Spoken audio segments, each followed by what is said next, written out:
September 10th, 2025, Charles James Kirk, also known as Charlie Kirk, was shot and killed while he was speaking at an event in Utah Valley University.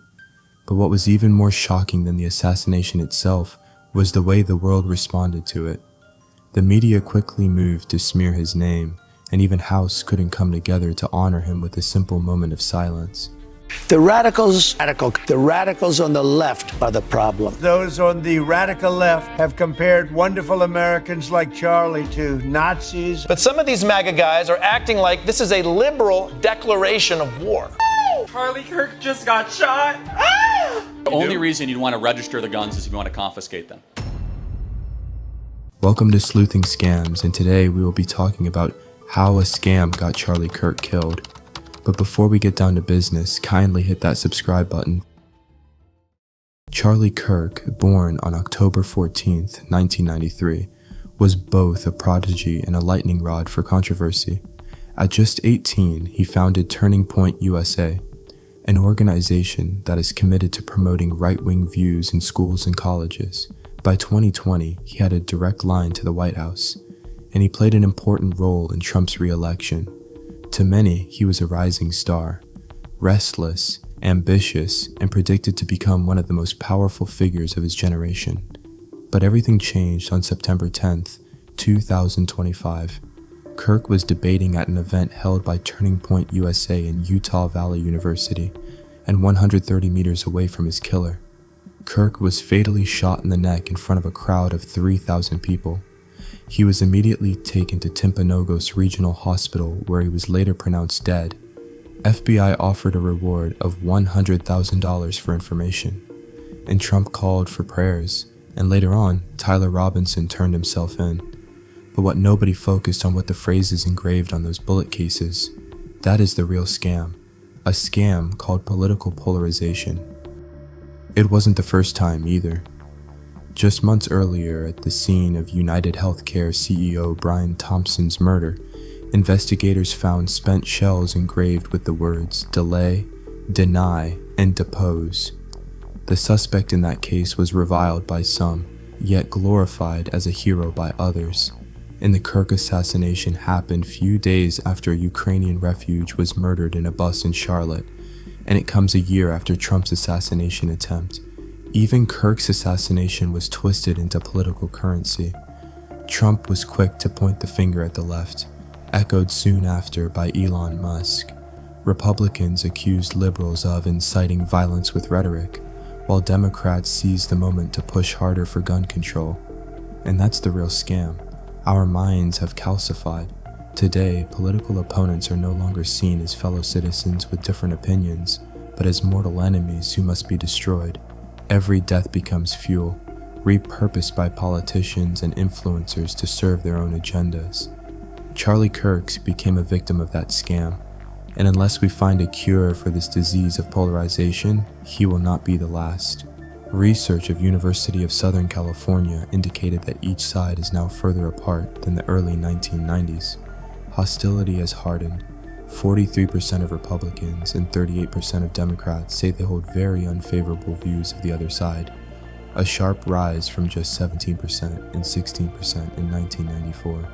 For many, politics has become brutal. For others, simply exhausting. One recent survey found that 65% of Americans feel drained when they think about politics, 55% feel angry, and only 10% still feel hopeful.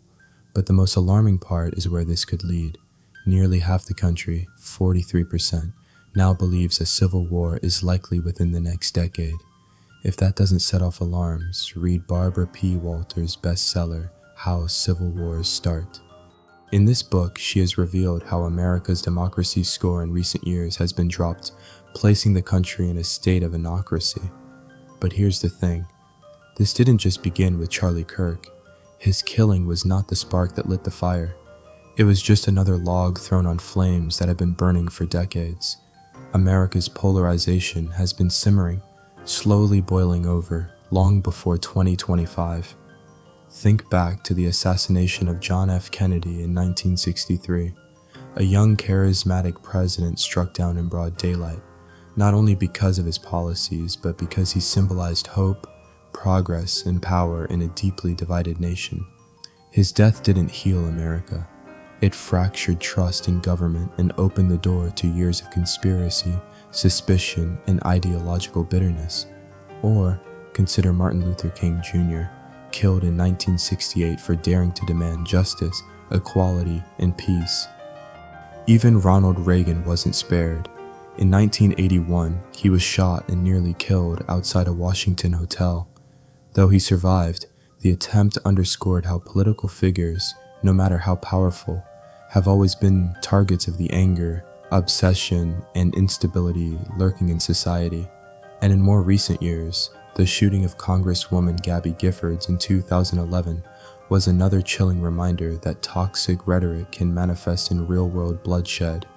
And it wasn't just politicians or civil rights leaders who faced this fate. John Lennon, a global icon of peace and anti-war resistance, was assassinated in 1980 outside his New York apartment.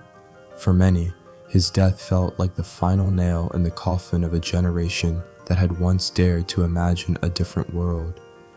The truth is, polarization has never been an overnight phenomenon. It's been a slow, grinding process of dehumanization. Every decade, the language has sharpened, the labels have grown harsher, and the space for dialogue has shrunk smaller and smaller. By the time Charlie Kirk took the stage in Utah, America was already primed for another tragedy. But the question is, what do we do now? How do we cope in a world where politics feels like a battlefield and every headline seems designed to divide? First, we need to reclaim the idea that disagreement doesn't equal destruction. It sounds simple, but somewhere along the way, Americans forgot how to argue without hating. You don't have to agree with someone to see them as human. Restoring that basic respect is the first step toward cooling tensions. Second, we have to recognize when we're being played. Polarization is not just organic, it's fueled. Media companies profit off outrage, politicians win elections by stoking fear, and influencers build empires on division. The scam isn't just in the bullets left behind, it's in the way we're manipulated to cheer or jeer each tragedy as if it's a sport. Awareness of that manipulation is a kind of armor.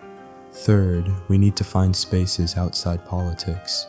Community, art, religion, sports, anything that reminds us of our shared humanity. If every conversation revolves around left versus right, eventually people forget there's anything else worth living for. And finally, history shows us that division, no matter how fierce, doesn't have to end in collapse. Countries have pulled back from the brink before. South Africa transitioned from apartheid. Northern Ireland found peace after decades of sectarian violence. Healing is possible, but it requires leaders willing to de-escalate and citizens willing to resist the bait of constant anger. Charlie Kirk's death is tragic, yes, but it's also a mirror.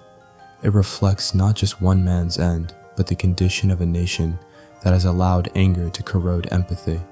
And unless people start pushing back against the scam of polarization, unless we stop rewarding those who profit from keeping us divided, then Kirk won't be the last name we add to this grim list. The flames have been burning for a long time. The choice now is whether we keep feeding them or finally learn how to put them out. And with that, it's time for us to call it a day. We've also covered Britain in another video where we dive into how the nation's own choices have fueled its struggling economy and declining quality of life. Do have a look at it.